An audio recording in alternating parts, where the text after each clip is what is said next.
একমাত্র ওয়ালটন এসি দিচ্ছে 1 বছরের রিপ্লেসমেন্ট গ্যারান্টি এবং কম্প্রেসরের 10 বছরের গ্যারান্টি।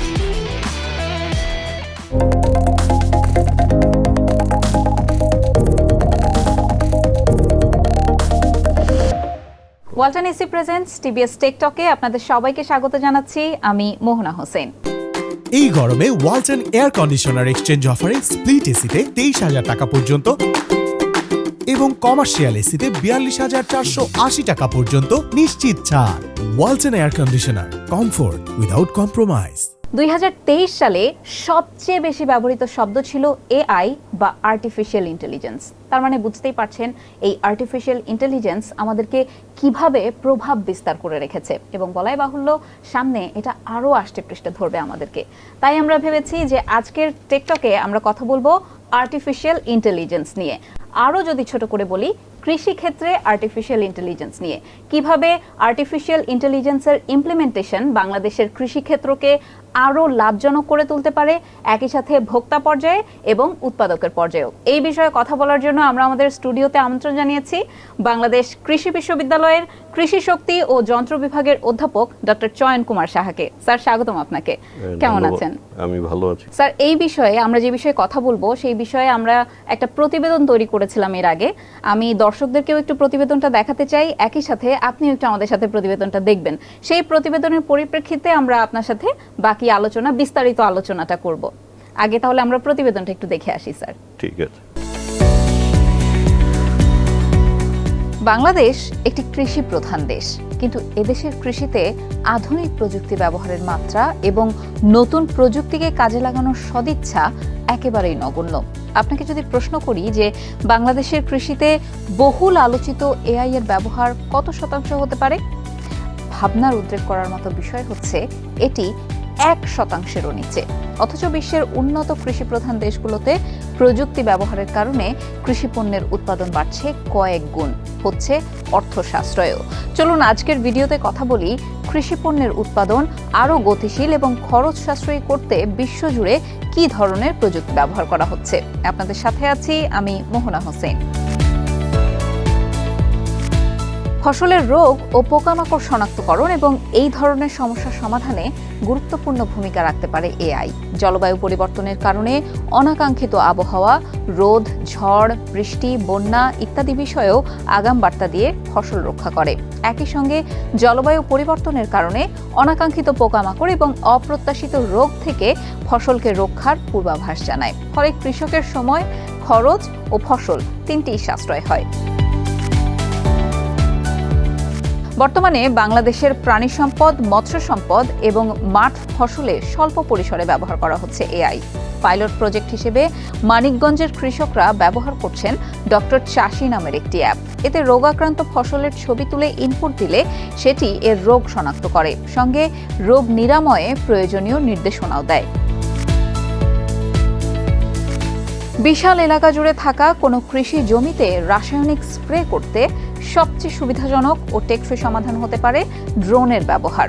আমাদের দেশে এখনো স্প্রেয়ার বোতল দিয়েই এই কাজটা করা হয়, কিন্তু ড্রোন দিয়ে করলে সময় সাশ্রয় হবে কয়েক গুণ, সঙ্গে কমবে অপচয়। দুর্গম এলাকায় ড্রোন দিয়ে রাসায়নিক স্প্রে করা খুব সহজ কাজ হয়ে যাবে তখন। ড্রোন ব্যবহার করে ভূমি পরিমাপও করা যায় সহজে এবং নির্ভুলভাবে। কোনো জমিতে ফসলের পরিমাপ করতেও ড্রোন ব্যবহার সাশ্রয়ী। কৃষিক্ষেত্রে তথ্য সংরক্ষণ খুবই গুরুত্বপূর্ণ। যে কোনো প্রযুক্তি ডেভেলপ করতে হলে সেখানে প্রচুর সংরক্ষিত ডেটা থাকতে হয়। পর্যাপ্ত তথ্য থাকার পরই মেশিন লার্নিং বা ভবিষ্যৎবাণীমূলক মডেলিং অ্যাপ বা ওয়েবসাইট সেই সব তথ্য পর্যালোচনা করে সমাধান দিতে পারে। পাকা কিংবা কাঁচা ফসল শনাক্ত করা, পচে যাওয়া ফসল আলাদা করা বা আকার অনুযায়ী ফসলকে ভাগ করার কাজ সাশ্রয়ীভাবে এবং স্বল্প সময়ে করতে পারে রোবট। একই সঙ্গে গরুর দুধ সংগ্রহ, ফসল তোলার কাজও রোবটের মাধ্যমে করা যায়। বাংলাদেশ তথ্য যোগাযোগ প্রযুক্তি এবং কৃষি মন্ত্রণালয়ের বিভিন্ন প্রতিবেদনে বলা হয়েছে, কৃষি খাতে প্রযুক্তি ব্যবহারের পথে বড় একটি বাধা দেশি কৃষকদের নিরক্ষরতা। কৃষকদের প্রযুক্তি সক্ষমতা ও সচেতনতা বৃদ্ধির লক্ষ্যে বিভিন্ন প্রকল্প এবং পরিকল্পনা করছে কৃষি মন্ত্রণালয় ও আইসিটি বিভাগ।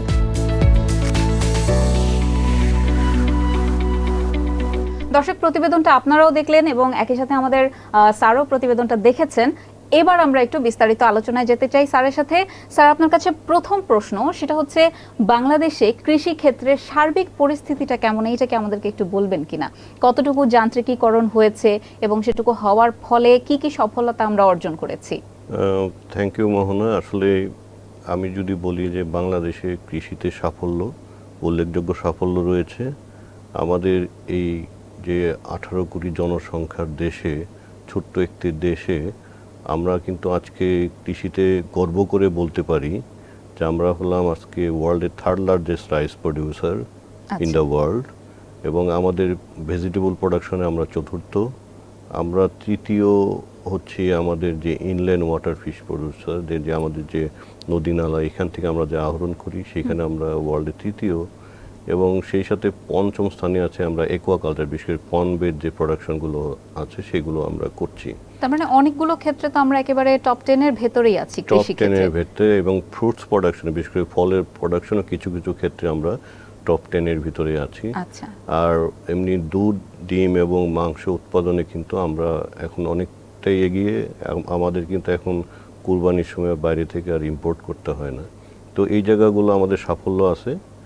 আর যে জিনিসটা হচ্ছে এখানে যে এই সাফল্যের পিছনে যে বাংলাদেশ গভর্নমেন্টের যে পলিসি এবং সেই সাথে যারা কৃষিবিদ, গবেষক এবং যারা সম্প্রসারণ কর্মী, তাদের একটা বিশেষ ভূমিকা রয়েছে।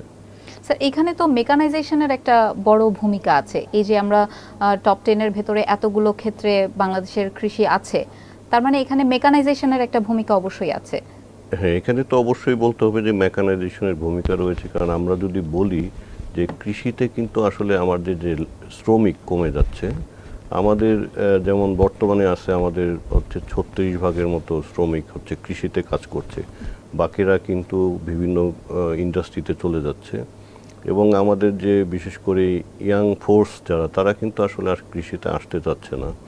এবং একটা প্রেডিকশন আছে যে বাই 2030 এই যে কৃষিতে শ্রমিকের পরিমাণ 20% নেমে আসবে। আচ্ছা। এবং সেটা মাথায় রেখে কিন্তু বর্তমান সরকারের যে পলিসি, সেইখানে মেকানাইজেশনকে বিশেষভাবে গুরুত্ব দেওয়া হয়েছে।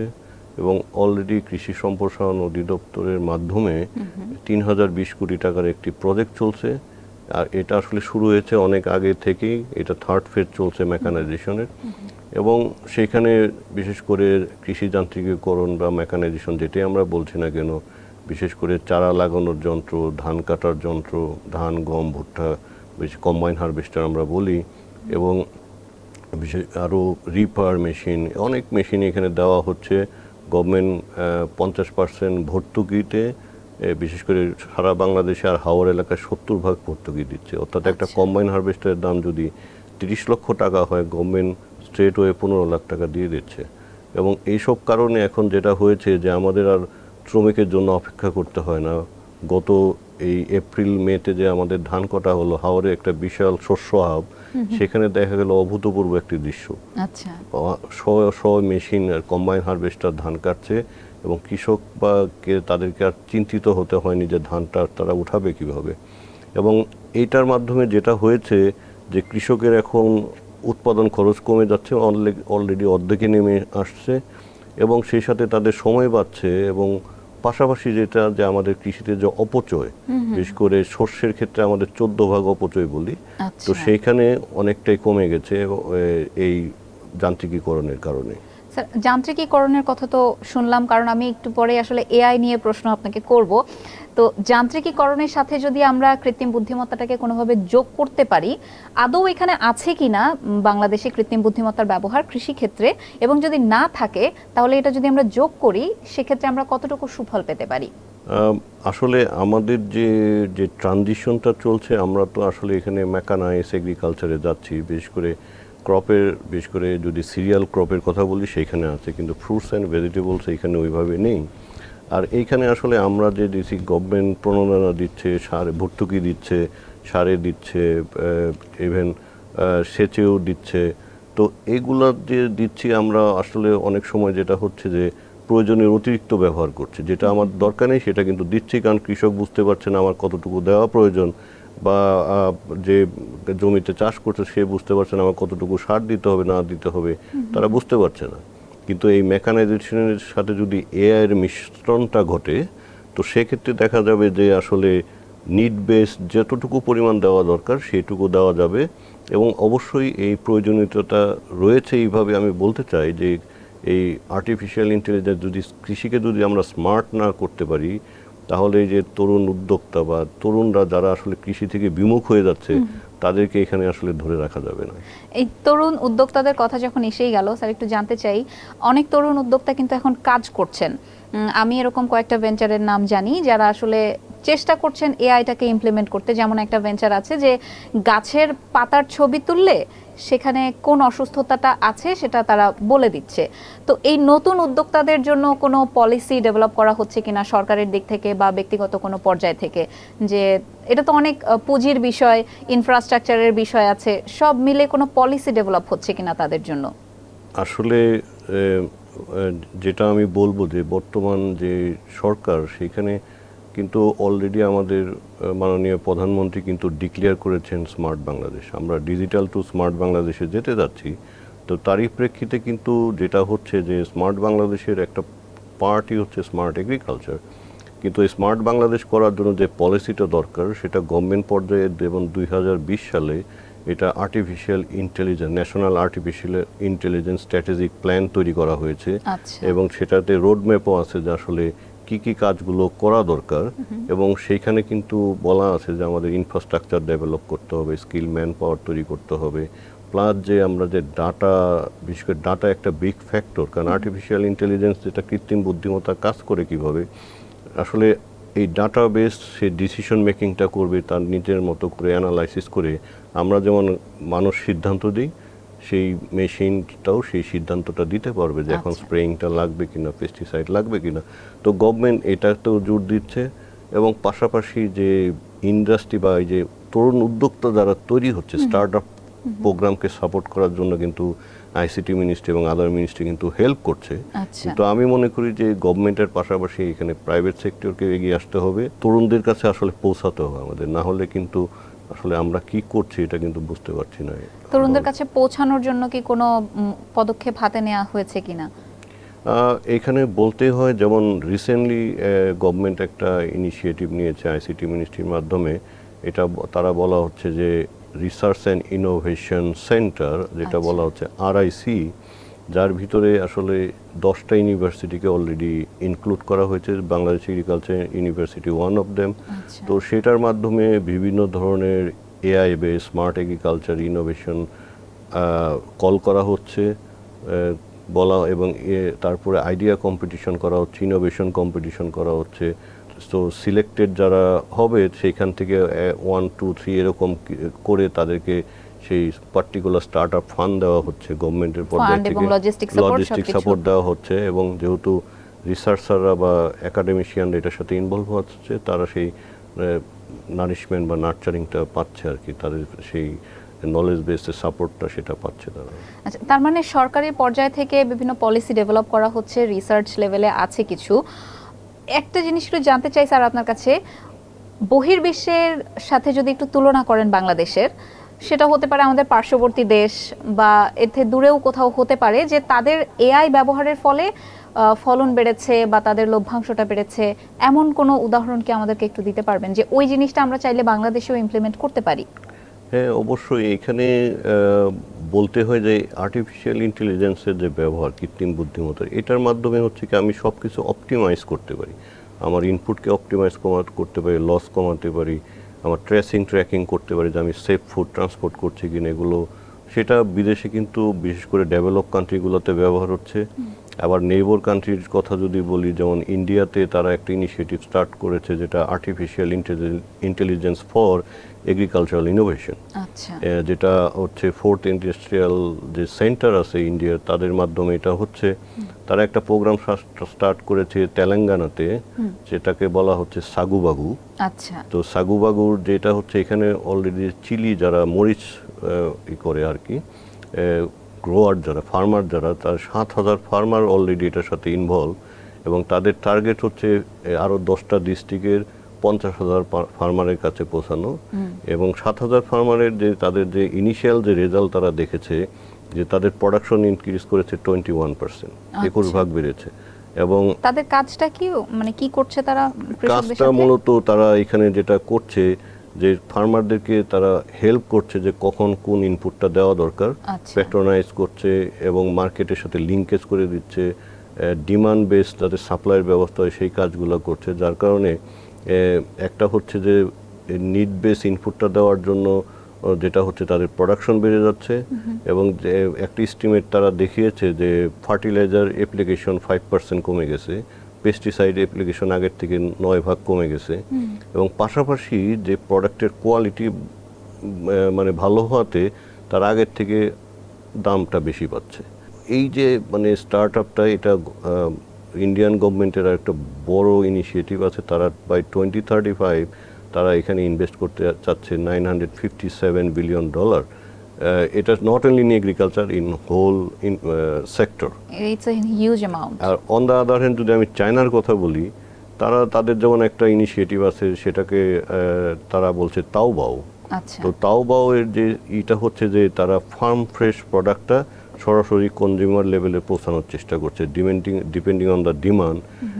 তো এইখানে যেটা হচ্ছে যে ভোক্তা পর্যায়ে তারা 20 থেকে 30% কমে একটা ফ্রেশ প্রোডাক্ট তারা পেয়ে যাচ্ছে, আর কৃষকরাও লাভবান হচ্ছে যে মাঝখানে মধ্যস্বত্বভোগী না থাকার জন্য তারা কিন্তু লাভবান হচ্ছে। আমরা কিন্তু সবচেয়ে বেশি ভোগান্তিতে পড়ি এই মধ্যস্বত্বভোগীদের জন্যই। কৃষকরাও পিছিয়ে পড়ে আছেন, যারা ভোক্তা তাদেরকেও ভোগান্তি পোহাতে হচ্ছে। রাইট। এবং আরেকটা যেটা বলি যে যার কারণে যেটা হচ্ছে কৃষককে আর কিন্তু অপেক্ষা করতে হচ্ছে না, এবং তার যে অপচয়টা, বিশেষ করে একটা ভেরি অ্যালার্মিং, যেমন বাংলাদেশে ফ্রুটস অ্যান্ড ভেজিটেবলসের যে অপচয়টা, লসটা হচ্ছে 20 to 44%। It's a huge.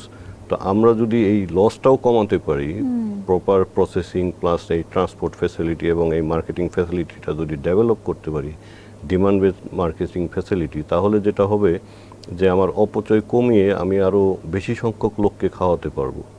এবং একটা এস্টিমেটে দেখা গেছে যে আমরা যদি এই ধরনের এআই এবং সেন্সর বেসড টেকনোলজিগুলো ইন্ট্রোডিউস করতে পারি, মার্কেট লিঙ্কেজটা ভালো করে তৈরি করতে পারি, তাহলে যেটা হবে যে আমি ইভেন বাই 2030 আমার যে গ্রোয়িং নাম্বার অফ পপুলেশন আছে, সেটা শুধু লস কমিয়ে আমি খাওয়াতে পারবো। আচ্ছা স্যার, আমার কাছে একটা পরিসংখ্যান আছে যে এফএওর একটা পরিসংখ্যান বলছে 2050 সাল নাগাদ আমাদের যদি সবার খাদ্যের যোগান পুরোপুরিভাবে মেটাতে হয়, চাহিদা মেটাতে হয়, সেক্ষেত্রে আমাদেরকে 60% উৎপাদন বাড়াতে হবে। তো এই জন্য আমাদের সরকারের দিক থেকে কোনো উদ্যোগ আছে কিনা, কোনো পরিকল্পনা আছে কিনা? সরকারের দিক থেকে সরকার তো বিভিন্নভাবে চেষ্টা করছে, সেই সাথে আমাদেরকে নিজেদেরকেও এগিয়ে আসতে হবে। প্রাইভেট সেক্টর এবং রিসার্চ প্রতিষ্ঠানকে এখানে চিন্তা করতে হবে। আমি যদি নেদারল্যান্ডের কথা বলি, তারা গ্রিন হাউস বা কন্ট্রোল এনভায়রনমেন্ট এগ্রিকালচারে যেমন আমাদের প্রোডাকশন করছে, এবং আমাদের দেশে যেখানে টমেটো প্রোডাকশন 4 থেকে 10 কেজি হচ্ছে পার মিটার স্কোয়ারে, কিন্তু এই যেটা হচ্ছে আগে আমি যখন 2004-05 যখন নেদারল্যান্ডে ছিলাম, তখনই দেখেছি তারা 50 to 60 কেজি পার মিটার স্কোয়ারে টমেটো প্রডিউস করছে। Right now they are producing more than 100 kg per metre square because of introduction of artificial intelligence. তো এই যে বিষয়টা, তার মানে কি, আমি এই ধরনের যদি টেকনোলজিগুলো ইন্ট্রোডিউস করি, অ্যাডাপ্ট করি বাংলাদেশে, তাহলে যেটা হবে যে 2050-তে আমার গ্রোয়িং নাম্বার অফ পপুলেশনও থাকলেও আমার এই খাওয়াতে সমস্যা হবে না। শুধু এইটুকু বলি যে নেদারল্যান্ড কিন্তু বাংলাদেশের 3 ভাগের 1 ভাগ, কিন্তু তারা নিজেদের ডিমান্ড মিটিয়ে তাদের একটা foreign money earning a big source হচ্ছে এগ্রিকালচার এবং তার যে প্রোডাক্ট, ভ্যালু এডেড প্রোডাক্ট। তো তার মানে এইখানে আমাদের একটু চিন্তা করতে হবে এবং সমন্বিতভাবে, বিশেষ করে আমাদের বর্তমান যে ওয়েদার প্যাটার্ন চেঞ্জ হচ্ছে, ক্লাইমেট চেঞ্জ হয়ে যাচ্ছে, যখন বৃষ্টি হওয়া দরকার বৃষ্টি হচ্ছে না, যখন আসলে রোদ থাকা দরকার পাচ্ছি না। তো এই ধরনের যে শিফটিংগুলো, টেম্পারেচার, হাই টেম্পারেচার ইনক্রিজ করছে, এগুলোর থেকে আমাদের আস্তে আস্তে একটু কন্ট্রোল এনভায়রনমেন্টের দিকে যেতে হবে, বিশেষ করে হাই ভ্যালু ক্রপগুলো যাতে প্রোডাকশনে এই ধরনের হেল্পগুলো করতে পারি। এবং সেইখানে আমাদের আর্টিফিশিয়াল ইন্টেলিজেন্সের ব্যবহারটা দরকার, এবং এটা প্রপারলি ব্যবহার করা সম্ভব ক্লোজ এনভায়রনমেন্টে বেশি, ওপেন ফিল্ডও সম্ভব, কিন্তু ক্লোজ এনভায়রনমেন্টে easier than the open field. অনেক ধন্যবাদ স্যার, আপনার গুরুত্বপূর্ণ ইনসাইটস আমাদের সাথে শেয়ার করলেন। একটা শেষ প্রশ্ন করব, সেটা হচ্ছে তরুণ প্রজন্মকে আপনি কি বলবেন যে এই ক্ষেত্রে আসতে হলে কিভাবে কাজ করতে হবে, কোনো নির্দেশনা আছে কিনা যে আর্টিফিশিয়াল ইন্টেলিজেন্স ইমপ্লিমেন্ট করতে হলে, যেহেতু আপনি একজন শিক্ষক, আপনি ছাত্রদের পড়াচ্ছেন, তাদেরকে আপনি কিভাবে বলবেন যে এই ক্ষেত্রতে তারা কিভাবে কাজ শুরু করতে পারে? আসলে তরুণদের বলবো আসলে চাকরির পিছনে না ঘুরে আসলে নিজেদের উদ্যোক্তা হতে হবে, এবং সেই সাথে যে এই যে এআই বেস যে টেকনোলজির যে নলেজটা তাদেরকে বেশি করে এটা শিখতে হবে, জানতে হবে। এবং এই স্কিল ডেভেলপমেন্ট হলে বিশেষ করে এগ্রিকালচার ফিল্ডে, বিশেষ করে এই সাপ্লাই অ্যান্ড ডিমান্ড মার্কেটিংয়ের জায়গায় একটা বিগ ভ্যাকুয়াম আছে, প্রোডাকশনের ক্ষেত্রেও একটা বিগ ভ্যাকুয়াম আছে। এখানে কিন্তু তারা ইজিলি এই জায়গাটায় এই প্লেসটা নিতে পারে, এবং তার এই উদ্যোক্তা তৈরির মাধ্যমে তারা নিজেরা তৈরি হয়ে চাকরির বাজার আরও তৈরি করতে পারবে। একদিকে নিজেরাও লাভবান হবে, দেশ লাভবান হবে, কৃষকরা লাভবান হবে। যেমন রিসেন্টলি একটা প্রোগ্রাম হয়ে গেল এগ্রিকালচার অলিম্পিয়াড আমাদের এগ্রিকালচার ইউনিভার্সিটিতে। সেইখানে দেখলাম যে এগ্রি ভেঞ্চার, একজন কৃষিবিদ তরুণ উদ্যোক্তা, সে বগুড়ার চরে সে ফসল ফলাচ্ছে, ক্যাপসিকাম করছে, আদার যেগুলো খুব হাই প্রাইস যে ভেজিটেবল সেগুলো করছে, এবং তাকে দেখে অন্যরা শিখছে, এবং সেটা কিন্তু মার্কেটে তারা সাপ্লাই করে সে কিন্তু এখন অনেকেরই কর্মসংস্থানের ব্যবস্থা করেছে। তো তরুণদেরও এখানে অনেক সুযোগ রয়েছে। It's a smart agriculture, smart place. তো ঘরে বসে অনেক কিছু করা সম্ভব, এবং পাশাপাশি যেটা হচ্ছে ফার্মারদের সাথে একটু মিশতে হবে, তাদের প্রবলেমটা বুঝতে হবে, এবং সেই অনুযায়ী আসলে কাজ করতে হবে। মাঠে যেতে হবে, মাঠে না গেলে মাঠের পরিবেশ বোঝা যাবে না। না, শুধু ঘরে বসে থাকলে হবে না, মাঠে যেতে হবে, মাঠের পরিবেশ বুঝতে হবে। আর সরকারের যেহেতু ফেভারেবল পলিসি রয়েছে, বিভিন্ন স্টার্ট আপকে প্যাট্রোনাইজ করছে, সাপোর্ট দিচ্ছে, ফান্ডিং সাপোর্ট দিচ্ছে, তো এটা একটা ভালো আসলে মনে করব সুযোগ তরুণদের জন্য এই জায়গাটায় কাজ করার। অনেক ধন্যবাদ স্যার, আপনাকে অনেক অনুপ্রেরণামূলক কথা বলেছেন। দর্শক, আপনাদেরকেও অসংখ্য ধন্যবাদ, এতক্ষণ আমাদের সাথে ছিলেন। আশা করি আমাদের আলোচনা আপনাদেরকে উদ্বুদ্ধ করবে এই খাতে কাজ করার জন্য। আমি মোহনা হোসেন বিদায় নিচ্ছি Walton AC presents TBS tech talk থেকে। কিন্তু আপনারা দেখতে থাকুন গত এক সপ্তাহে বিশ্বের প্রযুক্তি জগতে কি কি আপডেট আসলো। আর ভালো লাগলে লাইক, কমেন্ট, শেয়ার। ভালো থাকবেন, ধন্যবাদ সবাইকে।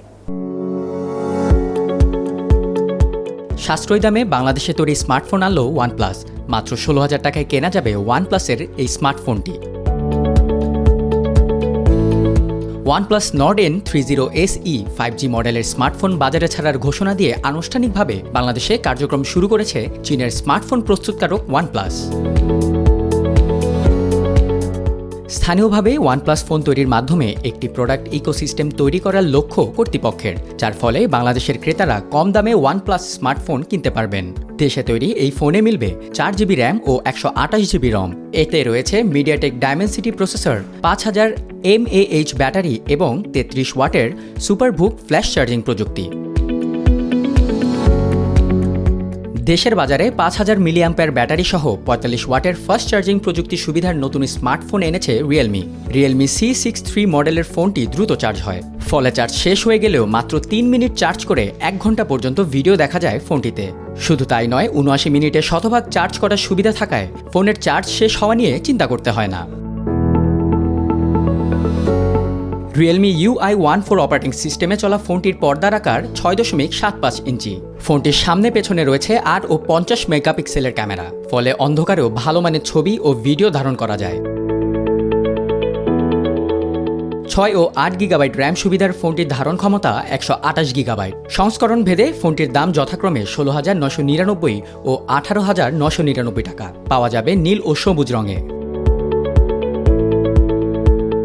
ভিডিও দেখার পাশাপাশি অনলাইনে গেম খেলার সুযোগ দিতে নিজেদের প্লে অ্যাবলস সুবিধার সবার জন্য উন্মুক্ত করেছে ইউটিউব। নতুন এই সুবিধা চালুর ফলে স্মার্টফোন বা কম্পিউটারে ইনস্টল না করেই অনলাইনে বিভিন্ন গেম খেলতে পারবেন ইউটিউব ব্যবহারকারীরা।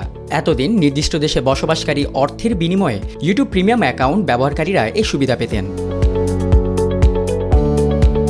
প্লেয়েবল সুবিধায় আগে মাত্র 30টি আর্কেড ঘরানার গেম খেলা গেলেও বর্তমানে Angry Birds, Showdown, Trivia Crack, Cut the Rope সহ 75টির বেশি গেম যুক্ত করা হয়েছে। ইউটিউবের ওয়েবসাইটের পাশাপাশি অ্যান্ড্রয়েড ও iOS অ্যাপ ব্যবহার করেও এসব গেম খেলা যাবে। খেলার ভিডিও আপলোড করে করা যাবে আয়ও।